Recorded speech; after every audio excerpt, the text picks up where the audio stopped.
किस संबंध च प्रेस कॉन्फ्रेंस? ਅੱਜ ਜੋ ਪ੍ਰੈਸ ਕਾਨਫਰੰਸ ਰੱਖੀ ਗਈ ਸੀ ਮੁਸਲਿਮ ਫੈਡਰੇਸ਼ਨ ਪੰਜਾਬ ਵੱਲੋਂ, ਉਹਦਾ ਮੁੱਖ ਜਿਹੜਾ ਉਦੇਸ਼ ਸੀਗਾ ਉਹ ਯੂਪੀ ਦੇ ਵਿੱਚ ਜੋ ਕੱਲ੍ਹ ਇੱਕ ਘਟਨਾ ਸਾਹਮਣੇ ਆਈ ਹੈ ਕਾਨਪੁਰ ਦੇ ਵਿੱਚ, ਜਿੱਥੇ ਮਦਰਸਾ ਇਸਲਾਮੀਆ ਦੇ ਉੱਪਰ ਇੱਕ ਗੈਰ ਕਾਨੂੰਨੀ ਤਰੀਕੇ ਦੇ ਨਾਲ ਇੱਕ ਰਾਜਨੀਤਿਕ ਔਰ ਧਾਰਮਿਕ ਦਵੇਸ਼ ਦੇ ਰਾਹੀਂ ਜਿਹੜਾ ਮਦਰਸੇ ਦੀ ਇਮਾਰਤ ਨੂੰ ਡਿਮੋਲਿਸ਼ ਕੀਤਾ ਗਿਆ ਔਰ ਉਹਦੇ ਵਿੱਚ ਕੁਰਾਨ ਮਜੀਦ ਔਰ ਜਿਹੜੇ ਇਸਲਾਮਿਕ ਹੋਰ ਜਿਹੜੀਆਂ ਕਿਤਾਬਾਂ ਸੀਗੀਆਂ ਉਹਨਾਂ ਦੀ ਬੇਹਰਮਤੀ ਕੀਤੀ ਗਈ ਹੈ। ਉਹਦੇ ਸੰਬੰਧ ਦੇ ਵਿੱਚ ਅੱਜ ਅਸੀਂ ਇਹ ਪ੍ਰੈਸ ਕਾਨਫਰੰਸ ਰੱਖੀ ਹੈ ਕਿ ਜਿਸ ਤਰੀਕੇ ਦੇ ਨਾਲ ਪਿਛਲੇ ਕੁਝ ਦਿਨਾਂ ਤੋਂ ਪਿਛਲੇ ਕੁਝ ਮਹੀਨਿਆਂ ਤੋਂ ਪੂਰੇ ਭਾਰਤ ਦੇ ਵਿੱਚ ਹੀ ਅਲੱਗ-ਅਲੱਗ ਜਗ੍ਹਾ ਦੇ ਉੱਪਰ ਦੇਸ਼ ਦੇ, ਜਿਵੇਂ ਕਰੌਲੀ ਹੋ ਗਿਆ, ਦੇਵਰੀਆ ਹੋ ਗਿਆ, ਗੁਜਰਾਤ ਹੋ ਗਿਆ, ਮੱਧ ਪ੍ਰਦੇਸ਼ ਦੇ ਵਿੱਚ ਔਰ ਜਿਵੇਂ ਹੁਣ ਬੰਬੇ ਦੇ ਵਿੱਚ ਅਸੀਂ ਦੇਖਿਆ ਸੀਗਾ ਪਿੱਛੇ ਜੇ ਕਿ ਫਜਰ ਦੀ ਜਿਹੜੀ ਅਜ਼ਾਨ ਹੈ ਉਹਦੇ 'ਤੇ ਪਾਬੰਦੀ ਲਗਾਉਣ ਦੀ ਕੋਸ਼ਿਸ਼ ਕੀਤੀ ਹੈ। ਯੂਪੀ ਦੇ ਵਿੱਚ ਕਿੰਨਾ ਜ਼ਿਆਦਾ ਧੱਕਾ ਹੋ ਰਿਹਾ, ਤਾਂ ਇਹਦੇ ਸੰਬੰਧ ਦੇ ਵਿੱਚ ਹੀ ਅੱਜ ਅਸੀਂ ਆਪਣੀ ਜਿਹੜਾ ਵਿਰੋਧ ਦਰਜ ਕਰਾਉਣ ਦੇ ਲਈ ਇਹ ਪ੍ਰੈਸ ਕਾਨਫਰੰਸ ਰੱਖੀ ਸੀ, ਕਿਉਂਕਿ ਜੋ ਕੱਲ੍ਹ ਦੀ ਘਟਨਾ ਸਾਹਮਣੇ ਆਈ ਹੈ ਕਾਨਪੁਰ ਦੇ ਵਿੱਚ ਮਦਰਸਾ ਦੀ ਇਮਾਰਤ ਨੂੰ ਜੋ ਢਹਿ ਢੇਰੀ ਕਰ ਦਿੱਤਾ ਗਿਆ, ਤਾਂ ਉਹਦੇ ਵਿੱਚ ਬਿਲਕੁਲ ਵੀ ਉਹਨਾਂ ਨੂੰ ਇੱਕ ਵੀ ਨੋਟਿਸ ਨਹੀਂ ਦਿੱਤਾ ਗਿਆ, ਜਦ ਕਿ ਕਾਨੂੰਨ ਇਹ ਕਹਿੰਦਾ ਕਿ ਅਗਰ ਕੋਈ ਇਮਾਰਤ ਉਹਨਾਂ ਦੀ ਨਜ਼ਰ ਦੇ ਵਿੱਚ ਜਾਂ ਉਹਨਾਂ ਦੇ ਨੋਟਿਸ 'ਚ ਆਈ ਵੀ ਸੀਗੀ, ਜਿਹੜੀ ਉੱਥੇ ਨਗਰ ਪਾਲਿਕਾ ਸੀਗੀ, ਤਾਂ ਉਹਨਾਂ ਨੂੰ ਪਹਿਲਾਂ ਇੱਕ ਨੋਟਿਸ ਭੇਜ ਕੇ ਉਹਨਾਂ ਦਾ ਦੂਸਰੀ ਪਾਰਟੀ ਦਾ ਪੱਖ ਸੁਣਨਾ ਚਾਹੀਦਾ ਸੀਗਾ, ਕਾਨੂੰਨ ਇਹ ਕਹਿੰਦਾ। ਮਗਰ ਇਹਦੇ ਬਾਵਜੂਦ ਵੀ ਕਾਨੂੰਨ ਦੀਆਂ ਜੋ ਧੱਜੀਆਂ ਉਡਾਈਆਂ ਜਾ ਰਹੀਆਂ ਨੇ, ਕਾਨੂੰਨ ਨੂੰ ਤਾਕ 'ਤੇ ਰੱਖ ਕੇ ਸਿਰਫ ਇੱਕ ਧਰਮ ਵਿਸ਼ੇਸ਼ ਨੂੰ ਟਾਰਗੇਟ ਕਰਕੇ, ਔਰ ਮੈਂ ਸਿੱਧੇ ਲਫ਼ਜ਼ਾਂ ਦੇ ਵਿੱਚ ਕਹੂੰਗਾ ਕਿ ਮੁਸਲਮਾਨਾਂ ਨੂੰ ਟਾਰਗੇਟ ਕਰਕੇ ਜੋ ਇਹ ਲਗਾਤਾਰ ਹਮਲੇ ਕੀਤੇ ਜਾ ਰਹੇ ਨੇ, ਅਸੀਂ ਇਹਦੀ ਪੁਰਜ਼ੋਰ ਮੁਦੰਮਤ ਕਰਦੇ ਹਾਂ, ਇਹਦਾ ਵਿਰੋਧ ਕਰਦੇ ਹਾਂ, ਇਹਦੇ ਖਿਲਾਫ ਅਸੀਂ ਆਵਾਜ਼ ਬੁਲੰਦ ਕਰਾਂਗੇ। ਔਰ ਮੈਂ ਇੱਕ ਮੁਸਲਿਮ ਭਾਈਚਾਰੇ ਨੂੰ ਵੀ ਅਪੀਲ ਕਰਦਾ ਕਿ ਤੁਸੀਂ ਵੀ ਥੋੜ੍ਹਾ ਜਿਹਾ ਹੁਣ ਜਾਗਰੂਕ ਹੋਵੋ ਕਿ ਅਸੀਂ ਬਹੁਤ ਜ਼ਿਆਦਾ ਗਫਲਤ ਦੇ ਵਿੱਚ ਬੈਠੇ ਰਹੇ ਹਾਂ ਅੱਜ ਤੱਕ। ਅਸੀਂ ਸਾਡੇ ਰਹਿਬਰ ਸਾਨੂੰ ਐਸੇ ਮਿਲੇ ਨੇ ਜਾਂ ਕੀ ਪ੍ਰੋਬਲਮ ਨੇ, ਮੈਂ ਉਹਦੇ ਉੱਪਰ ਨਹੀਂ ਜਾਊਂਗਾ, ਮਗਰ ਸਮਾਂ ਰਹਿੰਦੇ ਹੋਏ ਵੀ ਅਗਰ ਅਸੀਂ ਸੰਭਲ ਜਾਈਏ ਤਾਂ ਤੁਸੀਂ ਨਹੀਂ, ਅਸੀਂ ਬਹੁਤ ਜ਼ਿਆਦਾ ਘਾਟੇ ਦੇ ਵਿੱਚ ਰਹਾਂਗੇ। ਇਸ ਲਈ ਮੇਰੀ ਗੁਜ਼ਾਰਿਸ਼ ਮੁਸਲਿਮ ਭਾਈਚਾਰੇ ਨੂੰ ਵੀ ਹੈ, ਪਹਿਲਾਂ ਤਾਂ ਆਪਣੇ ਕਾਨੂੰਨੀ ਜੋ ਤੁਹਾਡੇ ਹੱਕ ਨੇ ਉਹਨਾਂ ਦੇ ਪ੍ਰਤੀ ਜਾਗਰੂਕ ਹੋਵੋ। ਮੈਂ ਕਾਨਪੁਰ ਦੇ ਵੀ ਜਿਹੜੇ ਮਦਰਸਾ ਦੀ ਇੰਤਜ਼ਾਮੀਆ ਉਹਨਾਂ ਨੂੰ ਵੀ ਕਹੂੰਗਾ ਕਿ ਤੁਸੀਂ ਕਮ ਸੇ ਕਮ ਤੁਸੀਂ ਇੱਕ ਕੰਪਲੇਂਟ ਫਾਈਲ ਕਰੋ ਉਹਨਾਂ ਦੇ ਜਿਹੜੇ ਨਗਰ ਪਾਲਿਕਾ ਦੇ ਅਧਿਕਾਰੀ ਸੀ, ਜਿਹੜੇ ਆ ਕੇ ਉੱਥੇ ਬੁਲਡੋਜ਼ਰ ਚਲਾ ਕੇ ਗਏ ਨੇ। ਕੰਪਲੇਂਟ ਅਗਰ ਨਹੀਂ ਪੁਲਿਸ ਪਰਚਾ ਦਰਜ ਕਰਦੀ ਤਾਂ ਤੁਸੀਂ ਉਹਦੀ ਕ੍ਰਿਮੀਨਲ ਕੰਪਲੇਂਟ ਅਦਾਲਤ ਦੇ ਵਿੱਚ ਵੀ ਜਾ ਕੇ ਉਹਦੇ ਵਿੱਚ ਤੁਸੀਂ ਦਰਜ ਕਰਾਓ। ਅਗਰ ਤੁਸੀਂ ਨਹੀਂ ਕਾਨੂੰਨੀ ਲੜਾਈ ਲੜੋਗੇ ਤਾਂ ਇਹ ਆਉਣ ਵਾਲੇ ਵਕਤ ਦੇ ਵਿੱਚ ਹੌਲੀ ਹੌਲੀ ਇਹ ਮੈਨੂੰ ਲੱਗਦਾ ਕਿ ਇਹ ਕੰਮ ਹੋਰ ਵੱਧਦਾ ਜਾਏਗਾ ਅਤੇ ਇੰਨਾ ਜ਼ਿਆਦਾ ਨਾ ਕਿਤੇ ਵੱਧ ਜਾਵੇ। ਇਹਦੀ ਜਿਹੜੀ ਆਂਚ ਜਿੱਥੇ ਸੇਫ ਆਪਣੇ ਆਪ ਨੂੰ ਤੁਸੀਂ ਮਹਿਸੂਸ ਕਰ ਰਹੇ ਹੋ ਬੈਠੇ ਕਿ ਇੱਥੇ ਸਾਡੇ ਨਾਲ ਧੱਕਾ ਨਹੀਂ ਹੋ ਰਿਹਾ, ਇੱਥੇ ਸਾਨੂੰ ਇਹ ਪੰਜਾਬ ਦੇ ਵਿੱਚ ਜਿਵੇਂ ਮੁਸਲਿਮਸ ਬੈਠੇ ਨੇ ਕਿ ਇੱਥੇ ਸਾਡੇ ਨਾਲ ਕੋਈ ਐਸੀ ਜ਼ਿਆਦਤੀ ਨਹੀਂ ਹੋਏਗੀ, ਉੱਥੇ ਤਾਂ ਕਿਸੇ ਹੋਰ ਪੋਲੀਟੀਕਲ ਪਾਰਟੀ ਦੀ ਸਰਕਾਰ ਹੈ ਜੀ, ਇੱਥੇ ਹੋਰ ਹੈ ਜੀ, ਅਸੀਂ ਕਿਸੇ ਤਰੀਕੇ, ਤਾਂ ਇਹ ਜਿਹੜੀ ਆਂਚ ਹੈ ਹੌਲੀ ਹੌਲੀ ਜਿਹੜੀ ਇਹ ਨਫ਼ਰਤ ਦੀ ਰਾਜਨੀਤੀ ਹੈ ਇਹ ਕਿਤੇ ਤੱਕ ਵੀ ਜਾ ਸਕਦੀ ਹੈ। ਇਸ ਲਈ ਸਾਨੂੰ ਸਾਰਿਆਂ ਨੂੰ ਪ੍ਰਪੇਅਰ ਰਹਿਣਾ ਬਹੁਤ ਜ਼ਰੂਰੀ ਹੈ। ਆਪਣੇ ਕਾਨੂੰਨੀ ਹੱਕ ਪਹਿਚਾਨੀਏ, ਉਹਦੇ ਉੱਪਰ ਅਸੀਂ ਕਾਰਵਾਈ ਕਰਵਾਉਣ ਵਾਲੇ ਵੀ ਬਣੀਏ ਅਗਰ ਕਿਤੇ ਸਾਡੇ ਨਾਲ ਧੱਕਾ ਹੁੰਦਾ। ਔਰ ਦੂਸਰੀ ਜਿਹੜੀ ਮੈਂ ਗੁਜ਼ਾਰਿਸ਼ ਕਰੂੰਗਾ ਕਿ ਇੱਕ ਨਾਅਰਾ ਸੀਗਾ, ਤੁਸੀਂ ਸੁਣਿਆ ਹੋਵੇਗਾ ਕਿਸੇ ਧਾਰਮਿਕ ਸਥਲ ਬਾਰੇ, ਜਦੋਂ ਨਾਅਰਾ ਮਾਰਦੇ ਸੀਗੇ ਕੁਝ ਲੋਕ ਕਿ ਆਧੀ ਰੋਟੀ ਖਾਏਂਗੇ ਔਰ ਧਾਰਮਿਕ ਸਥਲ ਉੱਥੇ ਹੀ ਬਣਾਏਂਗੇ, ਠੀਕ ਹੈ। ਇੱਕ ਉਸੇ ਤਰੀਕੇ ਨਾਲ ਮੁਸਲਮਾਨਾਂ ਨੂੰ ਵੀ ਹੁਣ ਅੱਜ ਦਾ ਜਿਹੜਾ ਦੌਰ ਚੱਲ ਰਿਹਾ ਕਿ ਆਧੀ ਰੋਟੀ ਖਾਏਂਗੇ ਆਪਣੇ ਬੱਚੋਂ ਕੋ ਪੜ੍ਹਾਏਂਗੇ, ਇਹ ਤੁਹਾਨੂੰ ਇੱਕ ਨਾਅਰਾ ਅੱਜ ਉਹਦੇ 'ਤੇ ਅਮਲ ਕਰਨ ਦੀ ਜ਼ਰੂਰਤ ਹੈ ਕਿ ਚਾਹੇ ਤੁਸੀਂ ਅੱਧੀ ਰੋਟੀ ਖਾਓ ਮਗਰ ਆਪਣੇ ਬੱਚੇ ਨੂੰ ਤਾਲੀਮ ਦਿਓ ਤਾਂ ਕਿ ਉਹ ਆਪਣੇ ਹੱਕਾਂ ਵਾਸਤੇ ਕੱਲ੍ਹ ਨੂੰ ਲੜਨ ਵਾਲਾ ਬਣ ਜਾਵੇ। ਇਹ ਨਾ ਹੋਵੇ ਕਿ ਜੋ ਸਾਡੇ 'ਤੇ ਜ਼ੁਲਮ ਹੋ ਰਿਹਾ ਸਾਨੂੰ ਆਪਣੇ ਹੱਕਾਂ ਦਾ ਹੀ ਨਾ ਪਤਾ ਹੋਵੇ ਕਿ ਅਸੀਂ ਕੀ ਕਰ ਸਕਦੇ ਹਾਂ ਔਰ ਅਸੀਂ ਜ਼ੁਲਮ ਸਹੀ ਜਾਈਏ। ਜ਼ੁਲਮ ਸਹਿਣਾ ਵੀ ਗੁਨਾਹ ਹੈ। ਤਾਲੀਮ ਹਾਸਲ ਕਰਨੀ ਇਸਲਾਮ ਦੇ ਵਿੱਚ ਬਹੁਤ ਇਹਦੇ 'ਤੇ ਜ਼ੋਰ ਦਿੱਤਾ ਗਿਆ ਕਿ ਦੁਨਿਆਵੀ ਔਰ ਦੀਨੀ ਦੋਨੀ ਤਾਲੀਮ ਹਾਸਲ ਕਰੋ। ਇਸੇ ਤਰੀਕੇ ਦੇ ਨਾਲ ਹੀ ਅਸੀਂ ਕੱਲ੍ਹ ਨੂੰ ਸਾਡੀ ਆਉਣ ਵਾਲੀ ਜਿਹੜੀ ਜਨਰੇਸ਼ਨ ਹੈ ਉਹ ਕਿਸੇ ਤਰੀਕੇ ਨਾਲ ਸੇਫ ਰਹਿ ਸਕਦੀ ਹੈ ਜੇ ਉਹ ਪੜ੍ਹੀ ਲਿਖੀ ਹੋਏਗੀ। ਔਰ ਜਿਹੜੇ ਹੁਣ ਸਾਡੇ ਰਹਿਨੁਮਾ ਵੀ ਨੇ, ਪੋਲੀਟੀਕਲ ਜਿਹੜੇ ਸਾਡੇ ਰਹਿਨੁਮਾ ਨੇ ਜਾਂ ਸਾਡੇ ਜਿਹੜੇ ਧਾਰਮਿਕ ਰਹਿਨੁਮਾ ਨੇ, ਮੈਂ ਉਹਨਾਂ ਨੂੰ ਵੀ ਗੁਜ਼ਾਰਿਸ਼ ਕਰੂੰਗਾ ਕਿ ਤੁਸੀਂ ਵੀ ਕਮ ਸੇ ਕਮ ਆਪਣੇ ਜਿਹੜਾ ਤੁਹਾਡਾ ਫਰਜ਼ ਹੈ ਉਹਨੂੰ ਪਹਿਚਾਨੀਏ। ਅਸੀਂ ਵੀ ਆਵਾਜ਼ ਚੱਕੀਏ ਜਿਹੜੇ ਸਾਡੇ ਖਾਸ ਕਰਕੇ ਸਾਡੇ ਉਲਮਾ ਹਜ਼ਰਾਤ ਦੇ ਉੱਪਰ ਬਹੁਤ ਬੜੀ ਜ਼ਿੰਮੇਵਾਰੀ ਆ ਚੁੱਕੀ ਹੈ, ਕਿਉਂਕਿ ਜਿਹੜਾ ਹੁਣ ਮਦਰਸਾ ਜਿਹੜਾ ਉੱਥੇ ਔਰ ਜਿਹੜੀ ਮਸਜਿਦ ਦੀ ਕੁਛ ਜਗ੍ਹਾ ਨੂੰ ਵੀ ਜਿਹੜਾ ਸ਼ਹੀਦ ਕੀਤਾ ਗਿਆ, ਤਾਂ ਇਹ ਸਿੱਧਾ ਸਾਡੇ ਧਾਰਮਿਕ ਜਿਹੜੇ ਉਲਮਾ ਹਜ਼ਰਾਤ ਨੇ ਉਹਨਾਂ ਦੇ ਉੱਪਰ ਹੀ ਸਿੱਧਾ ਹਮਲਾ। ਅਸੀਂ ਸਾਰੇ ਜਿਹੜੇ ਲੋਕ ਅਸੀਂ ਨਾਲ ਮੁਸਲਿਮ ਭਾਈਚਾਰਾ ਖੜ੍ਹਾ ਤੁਹਾਡੇ, ਮਗਰ ਤੁਹਾਨੂੰ ਵੀ ਅੱਗੇ ਆਉਣਾ ਚਾਹੀਦਾ, ਤੁਹਾਨੂੰ ਵੀ ਬੋਲਣਾ ਚਾਹੀਦਾ, ਤੁਹਾਨੂੰ ਵੀ ਹੱਕ ਦੇ ਉੱਪਰ ਪਹਿਰਾ ਦੇਣਾ ਚਾਹੀਦਾ।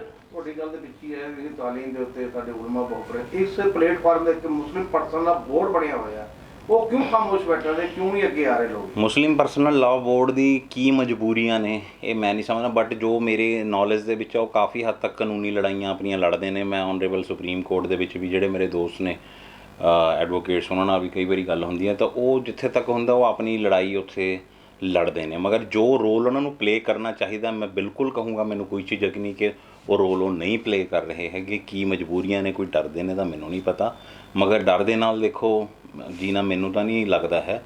ਜਦੋਂ ਤੁਹਾਨੂੰ ਕੰਸਟੀਟਿਊਸ਼ਨ ਆਫ ਇੰਡੀਆ ਨੇ ਰਾਈਟ ਦਿੱਤੇ ਹੋਏ ਨੇ ਤਾਂ ਤੁਸੀਂ ਉਹਦੇ 'ਤੇ ਬੋਲ ਸਕਦੇ ਹੋ, freedom of speech and expression ਤੁਹਾਡੇ ਕੋਲ ਹੈ, ਤਾਂ ਤੁਸੀਂ ਕਿਉਂ ਨਹੀਂ ਆਪਣਾ ਵਿਰੋਧ ਦਰਜ ਕਰਾਉਂਦੇ ਹੈਗੇ, ਕਿਉਂ ਨਹੀਂ ਬੋਲਦੇ, ਤੁਹਾਡੀ ਜ਼ੁਬਾਨ ਕਿਉਂ ਨਹੀਂ ਖੁੱਲ੍ਹ ਰਹੀ ਹੈਗੀ?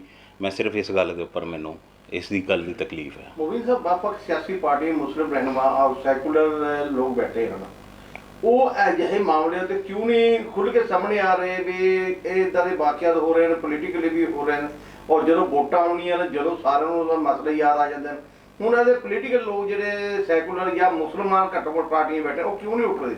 ਕਮ ਸੇ ਕਮ ਮੇਰੇ ਖਿਆਲ ਨਾਲ ਜਿਹੜੇ ਲੋਕ ਕੌਮ ਦਾ ਨਾਰਾ ਮਾਰ ਕੇ ਵੋਟਾਂ ਲੈਂਦੇ ਨੇ, ਉਹ ਉਹਨਾਂ ਨੂੰ ਜ਼ਰੂਰ ਚਾਹੀਦਾ। ਜ਼ਰੂਰੀ ਨਹੀਂ ਕਿ ਸੱਤਾ ਦੇ ਵਿੱਚ ਬੈਠ ਕੇ, ਵੈਸੇ ਤਾਂ ਸੱਤਾ ਦੇ ਵਿੱਚ ਬੈਠ ਕੇ ਵੀ ਕਦੇ ਕਿਸੇ ਨੇ ਕੋਈ ਆਵਾਜ਼ ਨਹੀਂ ਚੁੱਕੀ, ਮਗਰ ਹੁਣ ਤਾਂ ਵਿਹਲੇ ਬੈਠੇ ਨੇ। ਹੁਣ ਕੌਮ ਦਾ ਦਰਦ ਹੁਣ ਵੀ ਮੈਂ ਕਹੂੰਗਾ ਕਿ ਜਾਗੇ ਉਹਨਾਂ ਦੇ ਵਿੱਚ, ਉਹ ਵੀ ਕੁਛ ਅਲਫਾਜ਼ ਬੋਲਣ, ਦੋ ਲਫ਼ਜ਼। ਔਰ ਜਿਹੜੇ ਬੰਦੇ ਮੈਂ ਕਹੂੰਗਾ ਕਿ ਜਿਹੜੇ ਕਿਸੇ ਵੀ ਪੂਰੇ ਇੰਡੀਆ ਦੇ ਵਿੱਚ ਕਿਸੇ ਵੀ ਸੱਤਾਧਾਰੀ ਪਾਰਟੀ ਦੇ ਵਿੱਚ ਬੈਠੇ ਨੇ, ਉਹਨਾਂ ਦਾ ਵੀ ਫਰਜ਼ ਹੈ ਕਿ ਤੁਸੀਂ ਵੀ ਇਹਦੇ ਵਿੱਚ ਆਵਾਜ਼ ਚੁੱਕੋ। ਔਰ ਜਿਹੜੀਆਂ ਪੋਲੀਟੀਕਲ ਪਾਰਟੀਜ਼ ਮੁਸਲਮਾਨਾਂ ਦੇ ਹਮਦਰਦ ਹੋਣ ਦਾ ਢੋਂਗ ਕਰਦੀਆਂ ਨੇ, ਉਹਨਾਂ ਨੂੰ ਵੀ ਮੈਂ ਗੁਜ਼ਾਰਿਸ਼ ਕਰੂੰਗਾ ਕਿ ਇਕੱਲੇ ਸਾਨੂੰ ਜ਼ੁਬਾਨੀ ਕਲਾਮੀ ਇਹ ਤੁਹਾਡੇ ਹਮਦਰਦੀਆਂ ਨਹੀਂ ਚਾਹੀਦੀਆਂ ਹੈਗੀਆਂ। ਤੁਸੀਂ ਸਾਡੇ ਹੱਕ ਦੇ ਵਿੱਚ ਅਗਰ ਬੋਲ ਨਹੀਂ ਸਕਦੇ ਹੈਗੇ ਤਾਂ ਫਿਰ ਸਾਨੂੰ ਤੁਹਾਡੀ ਕੋਈ ਹਮਦਰਦੀ ਦੀ ਵੀ ਜ਼ਰੂਰਤ ਨਹੀਂ ਹੈ। ਮੋਦੀ ਸਾਹਿਬ, ਜਿਹੜੀ ਤੁਸੀਂ ਗੱਲ ਕਹੀ ਹੈ ਕਿ ਸੈਕੂਲਰ ਪਾਰਟੀਆਂ ਜਾਂ ਮੁਸਲਿਮ ਨੇਤਾ ਜਿਹੜੇ ਬੈਠੇ ਨੇ, ਜੋ ਮੁਨਸ਼ੀ ਦਾ ਕੁਐਸਚਨ ਸੀਗਾ, ਇਹਨੂੰ ਹੀ ਮੈਂ ਅੱਗੇ ਵਧਾਉਣਾ। ਪਾਰਟੀਜ਼ ਜੋ ਮੁਸਲਿਮ ਵੋਟ ਲੈਂਦੇ ਨੇ, ਆਪਾਂ ਇੱਕ ਲਾਗੇ ਚੱਲੇ ਕਿ ਅਕਸਰ ਕਿਹਾ ਜਾਂਦਾ ਕਿ ਮੁਸਲਮਾਨ 20 ਕਰੋੜ ਨੂੰ 25 ਕਰੋੜ ਨੂੰ, ਤਾਂ ਇੱਥੇ ਜੋ ਮਤਲਬ ਆਪਾਂ ਕੀ ਕੁਆਂਟੀਟੀ ਮੈਟਰ ਨਹੀਂ ਕਰਦੀ ਜੀ, ਮੈਟਰ ਕਰਦੀ ਕੁਆਲਿਟੀ। ਤੁਹਾਨੂੰ ਲੱਗਦਾ ਕਿ ਮੁਸਲਮਾਨਾਂ ਨੂੰ ਆਪਣੇ ਰਾਈਟਸ ਦਾ ਨਹੀਂ ਪਤਾ? ਬਿਲਕੁਲ। ਤੁਹਾਨੂੰ ਮੈਂ ਇੱਕ ਹੋਰ ਮਿਸਾਲ ਦਿੰਦਾ। ਕੱਲ੍ਹ ਆਨਰੇਬਲ ਸੁਪਰੀਮ ਕੋਰਟ ਦੇ ਵਿੱਚ ਸੁਣਵਾਈ ਹੋਈ ਹੈ, ਤਾਂ ਉੱਥੇ ਸਾਡੇ ਹੱਕ ਦੀ ਜਿਹੜੀ ਗੱਲ ਹੈ, ਜੋ ਸਾਨੂੰ ਪੁੱਛਣੀ ਚਾਹੀਦੀ ਸੀਗੀ, ਆਨਰੇਬਲ ਸੁਪਰੀਮ ਕੋਰਟ ਦੇ ਜੱਜਿਸ ਨੇ ਸਵਾਲ ਕੀਤੇ ਨੇ ਗੌਰਮੈਂਟ ਨੂੰ, ਜਿਹੜੇ ਤੁਹਾਡੇ ਸ਼ਾਇਦ ਯਾਦ ਹੋਊਗਾ ਕਿ ਤਬਲੀਗੀ ਮਰਕਜ਼ ਦੇ ਜਿਹੜੇ ਖਿਲਾਫ ਇਹਨਾਂ ਵੱਲੋਂ ਕੁਝ ਜਿਹੜੀਆਂ ਬਾਹਰੋਂ ਜਮਾਤਾਂ ਆਈਆਂ ਸੀਗੀਆਂ, ਉਹਨਾਂ ਨੂੰ ਬਲੈਕ ਲਿਸਟ ਕਰ ਦਿੱਤਾ ਗਿਆ ਸੀ। ਤਾਂ ਉੱਥੇ ਜਾ ਕੇ ਸਵਾਲ ਆਨਰੇਬਲ ਸੁਪਰੀਮ ਕੋਰਟ ਨੇ ਪੁੱਛਿਆ ਸਰਕਾਰ ਨੂੰ ਵੀ ਤੁਸੀਂ ਪਹਿਲਾਂ ਤਾਂ ਉਹਨਾਂ ਨੂੰ ਵੀਜ਼ਾ ਦਿੱਤਾ ਕਿਉਂ? ਅਗਰ ਦਿੱਤਾ, ਅਗਰ ਤੁਹਾਨੂੰ ਲੱਗਦਾ ਸੀ, ਉਹ ਕਹਿੰਦੇ ਵੀ ਸਾਨੂੰ ਸ਼ੱਕ ਸੀ ਵੀ ਇਹ ਇੱਥੇ ਜਸੂਸੀ ਕਰਦੇ ਨੇ, ਵੀ ਅਗਰ ਤੁਹਾਨੂੰ ਸ਼ੱਕ ਸੀ ਤਾਂ ਤੁਸੀਂ ਵੀਜ਼ਾ ਦਿੱਤਾ ਕਿਉਂ? ਅਗਰ ਦਿੱਤਾ ਤਾਂ ਤੁਸੀਂ ਬਿਨਾਂ ਨੋਟਿਸ ਦਿੱਤੇ ਉਹਨਾਂ ਨੂੰ ਕਿਵੇਂ ਉਹਨਾਂ ਨੂੰ ਤੁਸੀਂ ਬਲੈਕ ਲਿਸਟ ਕਰ ਸਕਦੇ ਹੋ ਜਾਂ ਉਹਨਾਂ ਦਾ ਵੀਜ਼ਾ ਕੈਂਸਲ ਕਰ ਸਕਦੇ ਹੋ? ਬਹੁਤ ਖੂਬਸੂਰਤ ਤਰੀਕੇ ਨਾਲ ਕਾਨੂੰਨ ਤਾਂ ਕਾਨੂੰਨ ਹੀ ਹੈ ਨਾ, ਮਗਰ ਇਹ ਸਵਾਲ ਜਿਹੜੇ ਇਹ ਮੁਸਲਿਮ ਭਾਈਚਾਰੇ ਵੱਲੋਂ ਕਿਉਂ ਨਹੀਂ ਚੱਕੇ ਗਏ ਹੈਗੇ? ਸਰ, ਬੁੱਧੀਜੀਵੀ ਵੀ ਨੇ, ਐਡਵੋਕੇਟਸ ਵੀ ਨੇ, ਡਾਕਟਰਸ ਵੀ ਨੇ, ਪੜ੍ਹੇ ਲਿਖੇ ਵੀ ਨੇ ਮੁਸਲਮਾਨ, ਲੇਕਿਨ ਸਾਰੇ ਚੁੱਪ ਨੇ ਔਰ ਕਿਤੋਂ ਕੋਈ ਆਵਾਜ਼ ਨਹੀਂ ਉੱਠ ਰਹੀ। ਕੁਝ ਤੁਹਾਡੇ ਵਰਗੇ ਜਿਹੜੇ ਤਨਜ਼ੀਮਾਂ ਹੈਗੀਆਂ ਜਾਂ ਸਮਾਜ ਸੇਵੀ ਹੈਗੇ, ਕੁਝ ਇੱਕ ਮੈਨੂੰ ਤਾਂ ਨਹੀਂ ਲੱਗਦਾ ਕਿ ਇਸ ਮੁੱਦੇ ਦੇ ਉੱਪਰ ਕੋਈ ਬੋਲਿਆ ਹੋਊਗਾ। You are the first one in Punjab. ਔਰ ਇਹਦੇ ਵਿੱਚ ਮੋਦੀ ਸਾਹਿਬ ਇੱਕ ਸਟੇਟਮੈਂਟ ਸੁਣੀ ਸੀ ਕਿ ਉਸ ਮੌਲਵੀ ਦੀ ਜਿਹੜਾ ਮਦਰਸਾ ਮਤਲਬ ਢਾਇਆ ਗਿਆ, ਤੇ ਦੂਸਰੇ ਨੰਬਰ ਦੇ ਉੱਪਰ ਤੁਸੀਂ ਬੋਲ ਰਹੇ ਹੋ। ਫਿਰ ਐਸੀ ਜਗ੍ਹਾ ਦੇ ਉੱਪਰ ਆ ਕੇ ਤੁਹਾਨੂੰ ਕੀ ਲੱਗਦਾ ਸਾਡੇ ਜਿਹੜੇ ਸਮਾਜੀ ਜਾਂ ਸਾਡੇ ਜਿਹੜੇ ਸਿਆਸੀ ਰਹਿਨੁਮਾ ਹੈਗੇ, ਉਹਨਾਂ ਨੂੰ ਮਤਲਬ ਕੁਐਸਚਨ ਕਰਨਾ ਚਾਹੀਦਾ ਮੁਸਲਮਾਨਾਂ ਨੂੰ? ਔਰ ਅੱਗੇ ਨੂੰ ਆਉਣ ਵਾਲੇ ਸਮੇਂ ਦੇ ਵਿੱਚ, ਕਿਉਂਕਿ ਆਪਾਂ ਡੈਮੋਕ੍ਰੇਸੀ ਦੇ ਵਿੱਚ ਰਹਿੰਦੇ ਆ ਜੀ, ਵੋਟਾਂ ਤਾਂ ਅਸੀਂ ਦਿੰਦੇ ਆ, ਲੇਕਿਨ ਉਸ ਟਾਈਮ ਵੀ ਅਸੀਂ ਕੁਐਸਚਨ ਨਹੀਂ ਪੁੱਛਦੇ। ਤੇ ਜੋ ਮੁਸਲਿਮ ਕਮਿਊਨਿਟੀ ਹੈ, ਮੁਸਲਿਮ ਕਮਿਊਨਿਟੀ ਖਾਸ ਤੌਰ ਤੇ ਅੱਜ ਦੀ ਡੇਟ ਦੇ ਵਿੱਚ ਕੁਐਸਚਨ ਪੁੱਛਣ ਤੋਂ ਕਾਸਰ ਹੈ ਜੀ। ਇਹਦੇ ਤੇ ਕੀ ਕਹੋਗੇ? ਇਹੀ ਜਦੋਂ ਤੱਕ ਸਾਨੂੰ ਪਤਾ ਹੀ ਨਹੀਂ ਹੈ ਕਿ ਸਾਡੇ ਹੱਕ ਕੀ ਨੇ ਔਰ ਜੋ ਅਸੀਂ ਰਹਿਨੁਮਾ ਚੁਣ ਲਿਆ ਇਹਦਾ ਕੀ ਫਰਜ਼ ਹੈ, ਇਹਦੀ ਕੀ ਡਿਊਟੀਜ਼ ਨੇ, ਜੇ ਪਤਾ ਹੋਊਗਾ ਤਾਂ ਹੀ ਪੁੱਛਾਂਗੇ ਨਾ। ਤਾਂ ਹੀ ਮੈਂ ਕਹਿੰਦਾ ਕਿ ਐਜੂਕੇਟ ਕਰੋ ਆਪਣੀ ਜਿਹੜੀ ਆਉਣ ਵਾਲੀ ਨਸਲਾਂ ਨੇ, ਇਹਨੂੰ ਐਜੂਕੇਟ ਕਰੋ ਕਿ ਰੋਟੀ 'ਚ ਹੈਦੀ ਖਾ ਲਓ, ਮਗਰ ਆਪਣੇ ਆਉਣ ਵਾਲੀਆਂ ਨਸਲਾਂ ਨੂੰ ਉਹਨਾਂ ਨੂੰ ਪਤਾ ਹੋਵੇ ਸਾਡੇ ਹੱਕਾਂ ਦਾ। ਉਹਨਾਂ ਨੂੰ ਤਾਂ ਹੀ ਉਹ ਚੰਗੇ, ਜਦ ਖੁਦ ਪੜ੍ਹੇ ਲਿਖੇ ਹੋਣਗੇ ਤਾਂ ਹੀ ਉਹ ਚੰਗਾ ਕੋਈ ਬੰਦਾ ਅੱਗੇ ਚੁਣਨਗੇ। ਔਰ ਜਦ ਬੰਦਾ ਅੱਗੇ ਚੰਗਾ ਚੁਣਿਆ ਹੋਊਗਾ ਤਾਂ ਉਹਨੂੰ ਸਵਾਲ ਵੀ ਉਦੋਂ ਹੀ ਹੋਊਗਾ ਕਿ ਜਨਾਬ ਤੁਹਾਡੀ ਆਹ ਡਿਊਟੀ ਬਣਦੀ ਸੀਗੀ, ਤੁਹਾਨੂੰ ਇਸ ਕਰਕੇ ਅਸੀਂ ਚੁਣਿਆ ਸੀ, ਔਰ ਤੁਹਾਡਾ ਆਹ ਫਰਜ਼ ਸੀਗਾ ਇਹ ਉੱਥੇ ਸਾਡੀ ਆਵਾਜ਼ ਚੁੱਕਣ ਦਾ, ਮਗਰ ਤੁਸੀਂ ਕਿਉਂ ਨਹੀਂ ਚੁੱਕਿਆ। ਇਸ ਲਈ ਸਾਨੂੰ ਪਹਿਲਾਂ ਤਾਂ ਖੁਦ ਐਜੂਕੇਟ ਹੋਣਾ ਪਊਗਾ। ਅਤੇ ਦੂਸਰਾ, ਜਿਹੜੇ ਲੋਕ ਅਸੀਂ ਚੁਣ ਕੇ ਜਾਂ ਕਿਤੇ ਵੀ ਸਮਝ ਲਓ ਉੱਪਰ ਸਾਡੇ ਬੈਠੇ ਨੇ, ਪੂਰੇ ਇੰਡੀਆ ਦੇ ਵਿੱਚ ਨੁਮਾਇੰਦਗੀ ਕਰ ਰਹੇ ਨੇ, ਤਾਂ ਮੈਂ ਉਹਨਾਂ ਨੂੰ ਵੀ ਇਹ ਗੁਜ਼ਾਰਿਸ਼ ਕਰੂੰਗਾ ਕਿ ਤੁਸੀਂ ਦੇਖੋ, ਛੋਟੀ ਜਿਹੀ ਜ਼ਿੰਦਗੀ ਹੈ, ਇਹ ਕੁਛ ਨਹੀਂ ਪਤਾ। ਪਿੱਛੇ ਤੁਸੀਂ ਦੇਖੋਗੇ ਫੈਡਰੇਸ਼ਨ ਦੇ ਵੀ ਇੱਕ 40 ਸਾਲ ਦਾ ਨੌਜਵਾਨ ਬਹੁਤ ਵਿਚਾਰਾ ਜਿਹੜਾ ਤਨਦੇਹੀ ਦੇ ਨਾਲ ਖਿਦਮਤ ਕਰਦਾ ਸੀਗਾ, ਉਹਦੇ ਹਾਰਟ ਅਟੈਕ ਨਾਲ ਵੀ ਉਹਦੇ ਵਿਚਾਰੇ ਦੀ ਡੈਥ ਹੋ ਗਈ। ਤਾਂ ਦੁਨੀਆ ਦੇ ਵਿੱਚ ਇਹ ਤਾਂ ਛੋਟੀ ਜਿਹੀ ਇੱਕ, ਮੈਂ ਕਹੂੰਗਾ ਕਿ ਇਹ ਇੱਕ ਨਕਲੀ ਇੱਕ ਉਹ ਹੈ, ਅਸਲ ਤਾਂ ਜ਼ਿੰਦਗੀ ਆਖਰਤ ਦੀ ਹੋਈ ਹੈ। ਇਸ ਲਈ ਉਹਦੇ ਵਾਸਤੇ ਕਮ ਸੇ ਕਮ ਇੰਨਾ ਕੁ ਕੰਮ ਜ਼ਰੂਰ ਕਰਕੇ ਜਾਓ ਕਿ ਉੱਥੇ ਜਾ ਕੇ ਸਾਨੂੰ ਸ਼ਰਮਿੰਦਾ ਨਾ ਹੋਣਾ ਪਵੇ ਕਿ ਜੋ ਤੁਹਾਡੇ ਹੱਕ ਸੀਗੇ ਕਮ ਸੇ ਕਮ ਤੁਸੀਂ ਉਹ ਆਵਾਜ਼ ਤਾਂ ਚੁੱਕੀ। ਇੰਨਾ ਤਾਂ ਰੱਬ ਦੇ ਸਾਹਮਣੇ ਖੜ੍ਹ ਕੇ ਤੁਸੀਂ ਇੰਨਾ ਜੋਗੇ ਤਾਂ ਕਮ ਸੇ, ਜਦ ਤੱਕ ਕਿ ਸਾਨੂੰ ਅਹਿਸਾਸ ਨਹੀਂ ਹੋਊਗਾ, ਅਹਿਸਾਸ ਦੇ ਨਾਲ ਹੈ। ਜਦੋਂ ਤੱਕ ਅਸੀਂ ਇਹੀ ਸੋਚੀ ਜਾਵਾਂਗੇ ਕਿ ਨਹੀਂ ਜੀ ਮੈਨੂੰ ਕੋਈ ਪ੍ਰੋਬਲਮ ਨਾ ਆ ਜਾਵੇ, ਮੈਂ ਕਿਤੇ ਮੇਰੇ 'ਤੇ ਕੋਈ ਪਰਚੇ ਨਾ ਹੋ ਜਾਣ, ਸਭ ਤੋਂ ਪਹਿਲਾਂ ਦੁਸ਼ਮਣ ਸਾਡੇ ਆਪਣੇ ਹੀ ਨੇ, ਸਾਡੇ ਆਪਣੇ। ਕਮ ਸੇ ਕਮ ਯਾਰ ਤੁਸੀਂ ਨਹੀਂ ਸਾਥ ਕਿਸੇ ਦਾ ਦੇ ਸਕਦੇ, ਅਗਰ ਕੋਈ ਆਵਾਜ਼ ਚੁੱਕਦਾ ਤੁਸੀਂ ਲੱਤਾਂ ਤਾਂ ਨਾ ਕਿਸੇ ਦੀਆਂ ਖਿੱਚੋ। ਇੱਕ ਮੋਨੀ ਸਾਹਿਬ ਇੱਥੇ ਮੇਰਾ ਕੁਐਸਚਨ ਹੈ, ਤੁਸੀਂ ਗੱਲ ਕੀਤੀ ਹੈ ਪਰਚਿਆਂ ਦੀ ਗੱਲ ਕੀਤੀ ਹੈ, ਇਹਨਾਂ ਤੋਂ ਅੱਗੇ ਜਾ ਕੇ ਮੈਂ ਪੁੱਛੂੰਗਾ, ਤੁਸੀਂ ਜਿਹੜੇ ਸਿਆਸੀ ਆਪਣੇ ਰਿਲੀਜੀਅਸ ਲੀਡਰਸ ਨੇ ਜੀ, ਰਿਲੀਜੀਅਸ ਲੀਡਰਸ ਨੇ ਉਹ ਆਪਣੀ ਜ਼ਿੰਮੇਵਾਰੀ ਤੋਂ ਪਰੇ ਹੋਏ ਤਾਂ ਜਾ ਕੇ ਇਸ ਨੌਬਤ ਨੂੰ ਅੱਜ ਪਹੁੰਚੀ ਹੈ। ਕੀ ਤੁਹਾਨੂੰ ਲੱਗਦਾ ਕਿ ਉਹਨਾਂ ਦੇ ਸਿਆਸਤ ਤੋਂ ਪਰੇ ਹੋਣਾ ਜਾਂ ਸਿਆਸੀ ਮਤਲਬ ਲੋਕਾਂ ਦੇ ਆਪਾਂ ਕਹਿ ਲਈਏ ਵੀ ਉਹਨਾਂ ਨੂੰ ਉਹਨਾਂ ਦੀ ਪੈਂਪਰਿੰਗ ਕਰਨਾ ਜਾਂ ਸਿਆਸੀ ਪਾਰਟੀਆਂ ਦੀ ਖੁਸ਼ਾਮਦ ਕਰਨਾ, ਉਹ ਸਿਰਫ ਔਰ ਸਿਰਫ ਖੁਸ਼ਾਮਦ ਕਰਦੇ ਨੇ ਆਪਣੇ ਸਵਾਰਥ ਵਾਸਤੇ? ਕੀ ਤੁਹਾਨੂੰ ਲੱਗਦਾ ਹੈ ਜਿਹੜੇ ਅੱਜ ਦੇ ਸਾਡੇ ਹਾਲਾਤ ਨੇ, ਜ਼ਿੰਮੇਦਾਰ ਹੀ ਇਹ ਚੀਜ਼ਾਂ ਨੇ। ਅਗਰ ਉਹ ਆਪਣੇ ਸਹੀ ਉਹਨਾਂ ਦੇ ਜੋ ਫਰਜ਼ ਨੇ ਪਹਿਚਾਣਦੇ ਕਿ ਹਾਂ ਉਹਨਾਂ ਨੇ ਕਮਿਊਨਿਟੀ ਨੂੰ ਕਿਵੇਂ ਗਾਈਡ ਕਰਨਾ, ਕਿਵੇਂ ਉਹਨਾਂ ਨੂੰ ਲੀਡ ਕਰਨਾ, ਕਮਿਊਨਿਟੀ ਨੂੰ ਕਿਵੇਂ ਉਹਨਾਂ ਨੂੰ ਅੱਗੇ ਜਾ ਕੇ ਅਸੀਂ ਵੀ ਉਹ ਤਾਲੀਮ ਯਾਫਤਾ ਕਰਨਾ ਉਹਨਾਂ ਨੂੰ ਕਿ ਉਹ ਆਪਣੇ ਹੱਕਾਂ ਨੂੰ ਪਹਿਚਾਣ ਸਕਣ। ਉਹਨੇ ਜਦੋਂ ਚੀਜ਼ਾਂ ਛੱਡ ਕੇ ਮੈਂ ਕਹਿੰਦਾ ਨਫਸੋ ਨਫਸੀ ਜਦੋਂ ਆਪਣੇ ਉੱਪਰ ਹੀ ਆ ਗਿਆ, ਆਪਣੇ ਨਿੱਜੀ ਫਾਇਦਿਆਂ ਵਾਸਤੇ ਸਵਾਰਥ ਆ ਗਿਆ ਜਿੱਥੇ, ਉੱਥੇ ਤੁਸੀਂ ਨਾ ਖਿਦਮਤ ਕਰ ਸਕਦੇ ਹੋ, ਉੱਥੇ ਨਾ ਤੁਸੀਂ ਕਿਸੇ ਕਮਿਊਨਿਟੀ ਨੂੰ ਲੀਡ ਕਰ ਸਕਦੇ ਹੋ। ਇੱਥੇ ਪ੍ਰੋਬਲਮ ਇਹੀ ਹੈ। ਮੈਂ ਕਹੂੰਗਾ ਕਿ ਤੁਸੀਂ ਤਾਰੀਖ ਨਹੀਂ ਇਸਲਾਮ ਦੀ ਤੁਸੀਂ ਪੜ੍ਹੀ ਹੈਗੀ ਯਾਰ, ਤੁਸੀਂ ਠੀਕ ਹੈ ਕੀ ਨਹੀਂ ਤੁਹਾਨੂੰ ਪਤਾ ਹੈਗਾ, ਤੁਸੀਂ ਹਰ ਚੀਜ਼ ਦਾ ਤੁਹਾਨੂੰ ਇਲਮ ਹੋਣ ਦੇ ਬਾਵਜੂਦ, ਤੁਸੀਂ 313 ਸੀਗੇ ਜਦੋਂ ਤੁਸੀਂ ਸਾਰੀ ਦੁਨੀਆ ਦੇ ਉੱਪਰ ਗਲਬਾ ਹਾਸਲ ਕੀਤਾ, ਉਸ ਦੇ ਬਾਵਜੂਦ ਤੁਸੀਂ ਡਰੀ ਜਾ ਰਹੇ ਹੋ। ਤੁਸੀਂ ਕਮ ਸੇ ਕਮ, ਅਸੀਂ ਕਿਸੇ ਨੂੰ ਇਹ ਨਹੀਂ ਕਹਿੰਦੇ ਹਾਂ ਕਿਸੇ ਨੂੰ ਕਿ ਤੁਸੀਂ ਕੋਈ ਐਸਾ ਵੈਸਾ ਕੋਈ ਉਹ ਕਰੋ, ਮਗਰ ਤੁਸੀਂ ਜੋ ਕਾਨੂੰਨ ਤੁਹਾਨੂੰ ਹੱਕ ਦਿੰਦਾ, ਜੋ ਸਾਨੂੰ ਹਲੇ ਤੱਕ ਰਾਈਟ ਮਿਲੇ ਹੋਏ ਨੇ, ਜੋ ਜਿਨ੍ਹਾਂ ਦੇ ਉੱਪਰ ਪਾਬੰਦੀਆਂ ਨਹੀਂ ਲੱਗੀਆਂ ਹੈਗੀਆਂ ਹਲੇ, ਜੋ ਅਸੀਂ ਜਿਹਨੂੰ ਆਪਾਂ ਨੇ ਸਮਝ ਲਓ ਹੱਕਾਂ ਨੂੰ ਆਪਾਂ ਕੋਈ ਐਗਜ਼ੀਕਿਊਟ ਕਰ ਸਕਦੇ ਹਾਂ, ਕਿਤੇ ਜਾ ਕੇ ਕੰਪਲੇਂਟਸ ਦੇ ਸਕਦੇ ਹਾਂ, ਆਪਣੇ ਹੱਕਾਂ ਵਾਸਤੇ ਬੋਲ ਸਕਦੇ ਹਾਂ, ਆਪਣੇ ਕਾਨੂੰਨੀ ਲੜਾਈ ਲੜ ਸਕਦੇ ਹਾਂ, ਅਦਾਲਤਾਂ 'ਚ ਜਾ ਸਕਦੇ ਹਾਂ। ਕਮ ਸੇ ਕਮ ਤੁਸੀਂ ਉਹ ਤਾਂ ਅਵੇਲ ਕਰੋ, ਉਹ ਤਾਂ ਕਮ ਸੇ ਕਮ ਤੁਸੀਂ ਉੱਥੇ ਤਾਂ ਜਾ ਕੇ ਬੋਲੋ ਨਾ। ਅਗਰ ਤੁਸੀਂ ਬਿਲਕੁਲ ਹੀ ਖਾਮੋਸ਼ ਹੋ ਜਾਓਗੇ ਤਾਂ ਡੇ ਬਾਈ ਡੇ ਇਹ ਚੀਜ਼ਾਂ ਵੱਧਦੀਆਂ ਜਾ ਰਹੀਆਂ ਨੇ, ਆਵਾਜ਼ ਨਹੀਂ ਕੋਈ ਚੁੱਕ ਰਿਹਾ। ਮੈਂ ਇਹ ਦੇਖਿਆ ਹੌਲੀ ਹੌਲੀ ਕਿ ਬੋਲਣਾ ਵੀ ਬੰਦ ਕਰ ਗਏ ਨੇ ਕਿ ਅਗਰ ਕਿਤੇ ਕੋਈ ਜ਼ੁਲਮ ਹੁੰਦਾ ਚਲੋ ਉਹਨਾਂ ਨਾਲ ਹੁੰਦਾ, ਇਹ ਸੋਚ ਕੇ ਕਿ ਆਪਣੇ ਨਾਲ ਅਸੀਂ ਤਾਂ ਇੱਥੇ ਸੇ ਬੈਠੇ ਹਾਂ, ਤੁਸੀਂ ਕੋਈ ਕਿਤੇ ਠੀਕ ਹੈ। ਜੇ ਉਹ ਭੱਜਣ ਲੱਗ ਗਿਆ ਉਹਨੂੰ ਜ਼ਮੀਨ ਛੋਟੀ ਪੈ ਜਾਂਦੀ ਹੈ। ਕੱਲ੍ਹ ਮੇਰੀ ਯਾਦ ਰੱਖਿਓ ਜ਼ਿੰਦਗੀ ਦੇ ਵਿੱਚ, ਜਿਹੜਾ ਬੰਦਾ ਮੈਦਾਨ ਦੇ ਵਿੱਚੋਂ ਭੱਜਣ ਲੱਗਿਆ ਉਹ ਜਿੱਥੇ ਮਰਜ਼ੀ ਤੁਹਾਨੂੰ ਦੁਨੀਆ ਵੀ ਛੋਟੀ ਪੈ ਜਾਊਗੀ ਇੱਕ ਦਿਨ।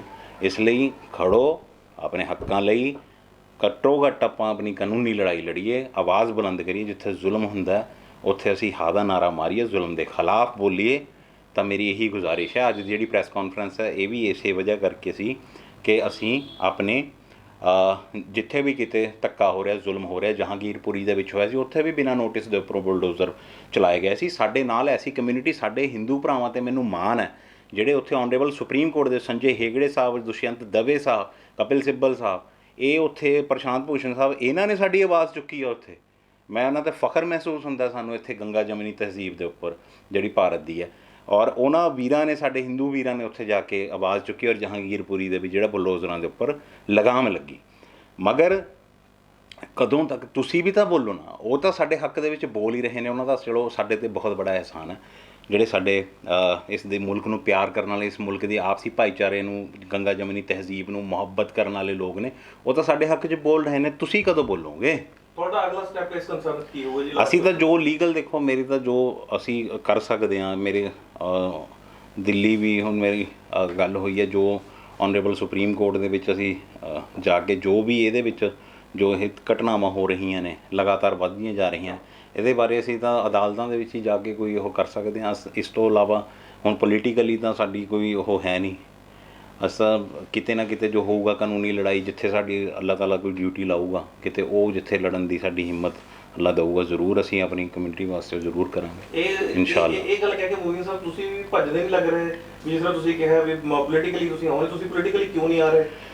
ਦੇਖੋ, ਪੋਲੀਟੀਕਲੀ ਇਹ ਜ਼ਰੂਰੀ ਨਹੀਂ ਹੈ ਕਿ ਹਰ ਬੰਦਾ ਹਰ ਕੰਮ ਦੇ ਵਿੱਚ ਹੀ ਉਹ ਹੋਵੇ, ਲੇਕਿਨ ਅਗਰ ਜ਼ਰੂਰਤ ਹੈ ਫਿਰ ਤਾਂ ਹੋਣਾ ਚਾਹੀਦਾ। ਨਹੀਂ, ਜ਼ਰੂਰਤ ਜੇ ਕਦੇ ਉਹ ਹੋਵੇਗਾ, ਬਟ ਇਹ ਸਾਨੂੰ ਨਹੀਂ ਲੱਗਦਾ ਹਲੇ ਕੋਈ ਜ਼ਰੂਰਤ। ਜਿਹੜੇ ਸਾਡੇ ਚੰਗੇ ਪੋਲੀਟੀਸ਼ੀਅਨਸ ਨੇ, ਹੁਣ ਇੱਥੇ ਮਲੇਰਕੋਟਲੇ ਨੇ ਵੀ ਇੱਕ ਚੰਗਾ ਵਧੀਆ ਫੈਸਲਾ ਕੀਤਾ।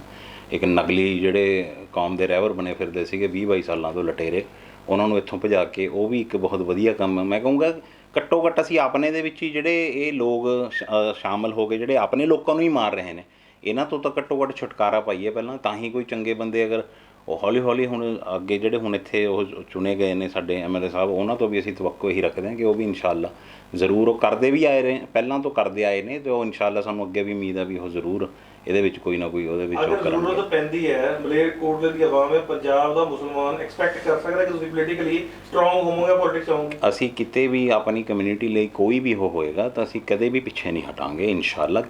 ਕਿਤੇ ਕੁਛ ਵੀ ਕੋਈ ਸਾਨੂੰ ਕੁਰਬਾਨੀ ਦੇਣੀ ਪਵੇ, ਡੇ 1 ਤੋਂ ਜਿਸ ਦਿਨ ਅਸੀਂ ਇਹ ਇਸ ਫੀਲਡ ਦੇ ਵਿੱਚ ਖਿਦਮਤ ਦੇ ਉਹਦੇ 'ਚ ਆਏ ਸੀਗਾ, ਅਸੀਂ ਇਹੀ ਸੋਚਿਆ ਸੀਗਾ ਵੀ ਚਾਹੇ ਕੋਈ ਵੀ ਕੁਰਬਾਨੀ ਦੇਣੀ ਪਵੇ, ਪਿੱਛੇ ਨਹੀਂ ਹਟਾਂਗੇ। ਜੋ ਮਰਜ਼ੀ ਸਾਨੂੰ ਸਹਿਣਾ ਪਿਆ ਅੱਜ ਤੱਕ, ਜੋ ਵੀ ਸਾਨੂੰ ਉਹ ਕਰਨਾ ਪਿਆ, ਮਗਰ ਅੱਲਾਹ ਤਾਲਾ ਦੇ ਹੁਕਮ ਨਾਲ ਸਾਡੀ ਹਿੰਮਤ ਹੋਰ ਵਧੀ ਹੋਈ ਹੈ। ਸਾਡੇ ਹੌਸਲੇ ਤੋੜਨ ਦੀ ਲੋਕਾਂ ਨੇ ਬਹੁਤ ਕੋਸ਼ਿਸ਼ ਕੀਤੀ ਹੈ, ਮਗਰ ਨਹੀਂ ਉਹ ਕਾਮਯਾਬ ਹੋਏ। ਅਲਹਮਦੁਲਿਲਾ ਹੁਣ ਤੱਕ ਜੋ ਜਜ਼ਬਾ ਪਹਿਲੇ ਦਿਨ ਤੋਂ ਸੀਗਾ, ਅਲਹਮਦੁਲਿਲਾ ਉਸ ਤੋਂ ਵੀ ਕਿਤੇ ਜ਼ਿਆਦਾ ਜਜ਼ਬਾ ਹੈ।